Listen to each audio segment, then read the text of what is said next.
So in this video, I'm going to show you how you can actually save some money over time. I'm going to share you what I've done to get to the point that I am and cut through all of the noise and keep it super simple. So no, you don't have to be like this dog here and actually go nick some money or anything like that. There are ways to go about it. And one of the reasons I'm doing this video is because around a third of Brits out there have less than £1,000 in their savings. Now, I know that saving can be very difficult, especially if you're living paycheck to paycheck or if you're on benefits, but I'm going to break down the ways you can save and when you do have a little bit of extra income, what you can do with it. So first of all, why even bother saving? So there are three main reasons. The first is an emergency fund. When you go on saving charts and talk to financial advisors, a lot of them will say the main thing to do just to give yourself a bit of a safety net is to have a small emergency fund. That will protect you should you lose your job or something happens to your property, maybe you need to replace your car, whatever it may be, having that emergency fund is super important. When you're beginning to save, aiming for 1 to 3 months is a great starting point. So that's 1 to 3 months of your monthly outgoings. But then if you can build it up to 6 months, that gives you a really nice platform. It protects you a little bit should you be out of work for a while, and it will just add a layer of comfort to you and your finances. The second reason for saving is for life events. Maybe you're getting married, maybe you're moving house, buying a car, maybe you want to gift some money to someone. Figuring out how you're going to save for those life events is really important. And the third and probably most obvious is saving for the future. And by that I mean long-term distant future, so saving for retirement, so putting money in your pension, your ISAs and those kind of things. Here's a little snapshot of my savings journey over the past 6 years. So you can see there at the beginning, all I was doing was saving money in my bank and investing very gently into my pension. So that's why in 2022 I started investing as well and trying to build that up. But you can see over time that it's just gradually increasing. And that's what you want with your savings. Now, where should you actually keep your money? So you've got a few options here. You can pay off your debt. So generally most debt out there will have an interest rate, right?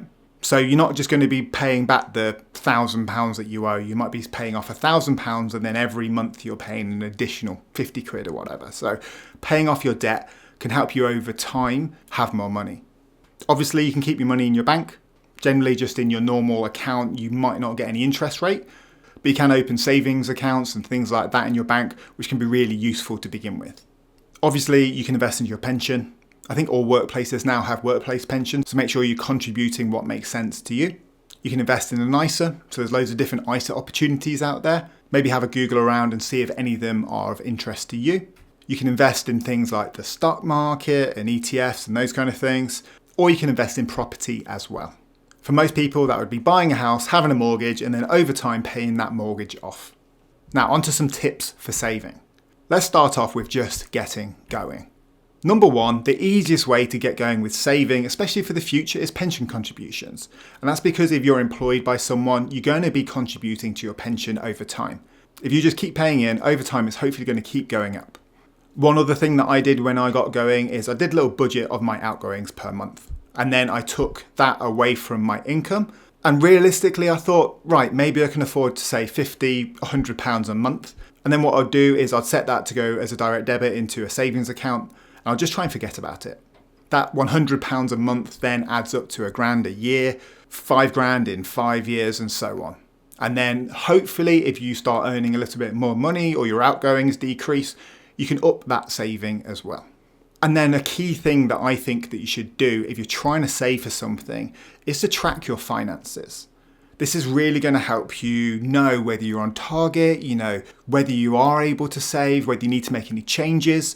So with my tracking, I track my bank account every month, my savings, my pension, my mortgage. That allows me to see a wide picture of how much money I've got to my name, how my pension and my investments are performing and all those kind of things. Now obviously things like your pension and your investments are going to fluctuate over time. The hope is over the long term they're going to increase. And by tracking your finances you're going to see that. It's also going to make you realise, maybe I need to be putting a little bit more into my investments or into my pension because there's just some money sitting in the bank account not really doing anything. So tracking your finances is a really good idea when you get going. Now, one that you might like to hear is just to keep it simple. One of the main ways you can actually save money and have more money to your name is by reducing your debt where you can, where you feel comfortable to over time. And that's because of that interest that's going to be on that debt. Obviously, I'm not a financial advisor, so if you're not sure what to do, make sure you go and speak to a financial advisor. But if you can afford to and it makes sense to you and you've got a bit of extra money in your bank, it might make sense for you to reduce your debt. Another little thing to ask yourself is, do you actually need that new shiny thing out there that you've been thinking of buying for a few months? Instead of buying that new shiny thing, why not buy second hand? Why not buy a model down? Maybe then you can put a little bit more into your savings and your future self will thank you. And then consider compromises. So let's say you currently go out twice a week. Maybe one week you go out like you normally would, and then the second week, instead of going out, you go around someone's house just to save some money. When you're trying to save some money, those little compromises and those little tweaks to your living situation can really help. My next tip is to set yourself a target. So what I did is I set myself a 1-year goal and a 5-year goal. So let's say you're starting at 0 with your savings journey. You might want to set yourself a target of £1,000 by the end of year 1. So you know what you need to do to achieve that goal. Then by 5 years, you might want 10 grand in your savings. You know that after that first year, you need to think of, right, how am I going to increase that more and more every year to get to that 10 grand target? So this can be great for planning for a life event or also planning for your retirement. Talking about retirement, there's loads of retirement planners out there that work like calculators where you input how much money you're going to have at retirement and then how much money that's going to give you every month up until a certain age. So if you know you want to have 20 grand a year in your retirement, you can enter that into the calculator and it'll tell you the retirement pot you need by retirement age. So let's say you're going to retire at 68, you might need 400 grand in your retirement pot in order to have that life. I wouldn't take them as gospel, but they're a great guide just to let you know what you could be aiming towards. And then also think, where is your money? If you've got extra money sitting in your current bank account that's not doing anything, that's not raising you any additional money, consider maybe opening an ISA, putting it into your pension, putting it into investments. That money that's just sitting there could be earning you money over time, rather than basically decreasing in value with inflation. And some final tips just for this little presentation is the basic way to save more money is to spend less, earn more money, or both.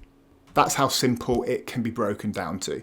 So let's say you're living paycheck to paycheck, you have no money available to save. One option is to try and get a better job where you're going to get paid a bit more money, or do some things as a side hustle to earn an extra 100 quid a month that then you can put into your savings. And the other option is to cut down on something. Let's say you have 2 takeaways a month, just have 1 takeaway a month and then put that £50 into your savings. As mentioned, if you've got a bit more of a complex financial situation, it might be worth talking to a financial advisor and see what they suggest. And also remember that comparison is the thief of joy. When you're out there and you're looking at what other people are doing, or you're talking to your friends and family, some of them might already have a load of money saved, they might already have a mortgage almost paid off, and it's very important to try and not compare to those people. You're on your own journey, you're at your own point on that journey, and that's what you should be focusing on. Alright, I hope this quick presentation was helpful in getting you going on your savings journey. It definitely helped me, and I hope that it can help you as well. Now, on this YouTube channel, I'm documenting life in my 40s. I'm going to be talking about money, life, love, advice, pretty much everything to do with life in your 40s. And if that sounds of interest to you, make sure to hit that like and subscribe button, and I'll see you in the next video.